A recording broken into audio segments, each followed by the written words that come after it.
안녕하십니까. SBS 뉴스입니다. 어제 밀양시 세종병원 화재 참사로 37명이 목숨을 잃었습니다. 화재 원인을 밝히기 위해 오전 10시부터 경찰과 소방의 합동 감식이 시작됐습니다. 현장에 나가 있는 취재기자 연결합니다. 정구희 기자, 그곳 상황 전해주시죠.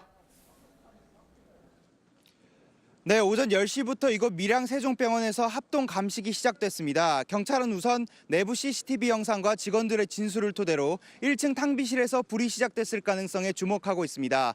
탕비실에는 전열기구뿐만 아니라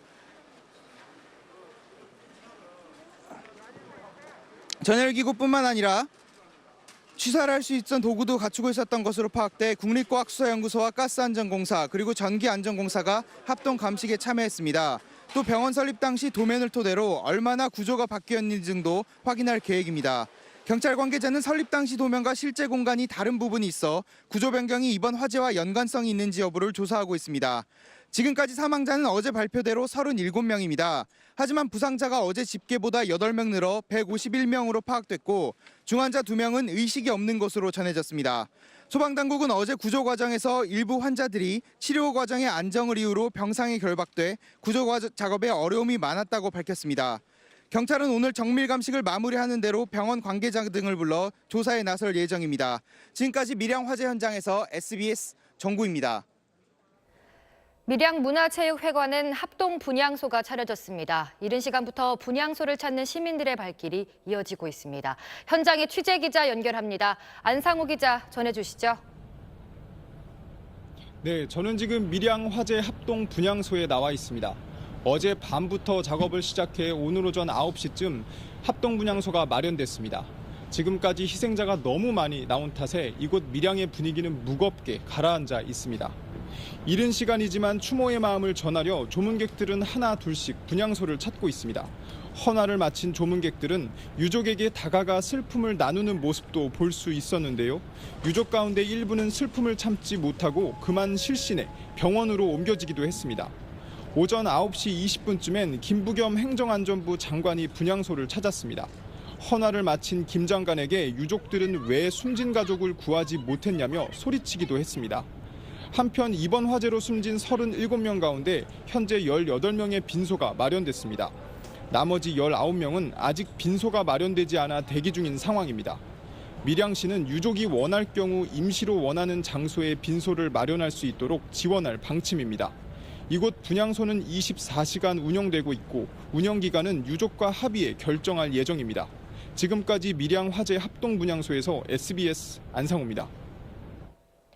문재인 대통령과 아베 신조 일본 총리의 정상회담이 다음 달 9일 평창에서 열릴 전망이라고 NHK가 보도했습니다.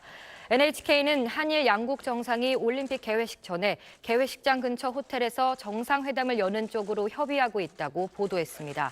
문 대통령과 아베 총리가 양자 간 정상회담을 여는 것은 이번이 세 번째입니다. 제임스 매티스 미국 국방장관은 남북 간의 올림픽 대화가 북한 비핵화라는 국제사회의 일치된 목표를 흐트러뜨려선 안 된다고 밝혔습니다. 매티스 장관은 한미 국방장관 회담을 위해 미국 하와이주에 있는 미 태평양 사령부에서 송영무 국방장관을 만나 포토세션을 가진 자리에서 이렇게 말했다고 AP통신이 보도했습니다. 매티스 장관은 김정은의 무모한 수사와 위험한 도발에 대해 외교가 그 이유를 대야 하고 국제사회의 압박은 계속돼야 한다고 강조했습니다. 송 장관은 남북 간 대화는 궁극적으로 북한을 미국과의 대화로 이끌기 위한 것이라고 말했습니다. 미국이 다음 달 열리는 평창 동계올림픽에 동계올림픽 사상 최대 규모의 선수단을 파견합니다. 미국 올림픽위원회는 스키 여제 린지 본과 남자 피겨 최강 네이선 천 등 242명의 선수가 평창올림픽 102개 공식 경쟁 종목 가운데 97개 종목에 참가한다고 발표했습니다. 이는 미국뿐 아니라 역대 동계올림픽에 참가했던 어느 나라 선수단보다도 많은 인원이라고 위원회는 설명했습니다. 지난해 말 안전 문제를 이유로 잠시 참가 논란이 일었던 점을 고려하면 상당히 적극적인 모습입니다. 연일 영하 10도를 밑도는 한파 속에 서울 지하철 1호선 서울역에서 스프링클러 배관이 터져 시민들이 불편을 겪었습니다. 서울교통공사에 따르면 오늘 오전 5시쯤 서울역 2번 출구 인근 대합실 천장에서 스프링클러 배관을 연결해주는 이음매 부분이 동파돼 바닥으로 물이 흘러내렸습니다. 역 관계자들은 사고 즉시 배관 밸브를 잠그고 염화칼슘과 모래 등을 뿌리는 조치를 했습니다. 공사 관계자는 반경 3m 주위에 안전 펜스를 치는 등 오전 7시 10분쯤 안전 조처를 마쳤다면서 다친 사람은 없다고 설명했습니다. 세계 최대 가상화폐 거래국인 일본에서 또다시 거액의 가상화폐 해킹 사건이 발생했습니다. 일본의 가상화폐 거래소 가운데 하나인 코인체크는 해킹으로 고객 돈 580억 엔, 우리 돈 5,800억 원이 유출됐다고 밝혔습니다. 해킹은 코인체크가 취급하는 13개 가상화폐 가운데 하나인 램에서 일어났습니다. 코인체크에 따르면 어제 새벽 3시쯤 여러 차례 해킹으로 고객 돈이 외부로 유출됐으며 8시간이 지난 어제 11시쯤에야 피해 사실을 확인해 경찰에 신고했습니다.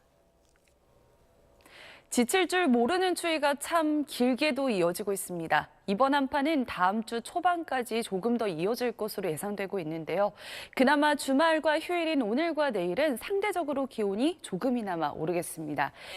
기온이 오늘 영하 3도, 내일 영하 2도 보이겠고요. 아침 기온도 어제는 영하 17.8도까지 떨어진 데 반면 내일은 영하 9도에 그치겠습니다. 날씨가 추운 대신 오늘 하늘 표정 자체는 참 좋은데요.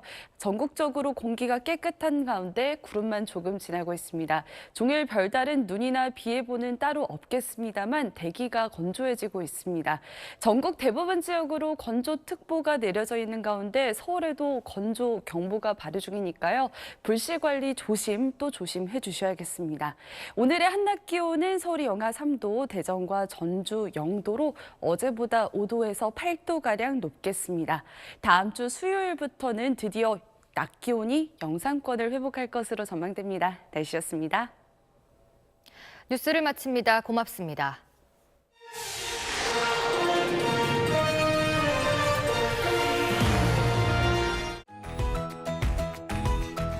이어서